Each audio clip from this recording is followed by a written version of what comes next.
Chapter 3 The Snatch. Under the blanket, Sophie waited. After a minute or so, she lifted the corner of the blanket and peered out. For the second time that night, her blood froze to ice, and she wanted to scream, but no sound came out. There at the window, with the curtains pushed aside, was an enormous, pale, wrinkly face of the giant person staring in. The flashing black eyes were fixed on Sophie's bed. The next moment, a huge hand with pale fingers came snaking in through the window. This was followed by an arm as thick as a tree trunk. And the arm, the hand, the fingers were reaching across the room towards Sophie's bed. This time, Sophie really did scream, but only for a second, because very quickly the hand clamped down over the blanket and the scream was smothered by the bedclothes. Sophie, crouching underneath the blanket, felt strong fingers grasping a hold of her. And then she was lifted up from her bed, blanket and all, and whisked out of the window.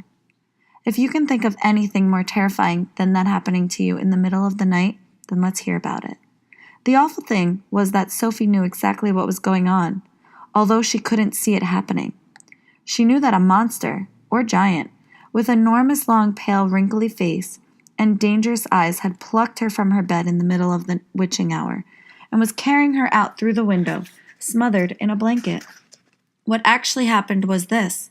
When the giant had got Sophie outside, he arranged the blanket so that he could grasp all the four corners of it at once in one of his huge hands, with Sophie imprisoned inside.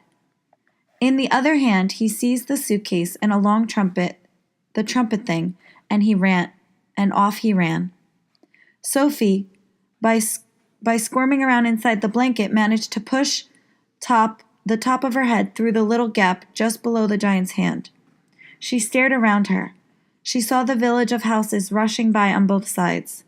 The giant was sprinting down High Street. He was running so fast that his black cloak was streaming out behind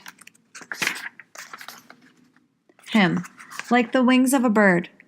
Each stride he took was as long as a tennis court.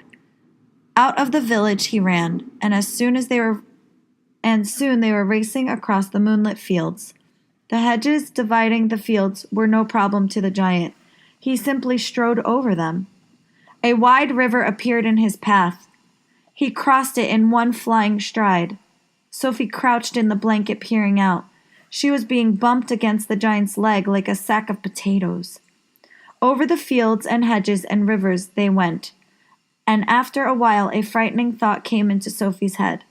The giant is running fast, she told herself, because he is hungry and he wants to get home as quickly as possible, and then he'll have me for breakfast.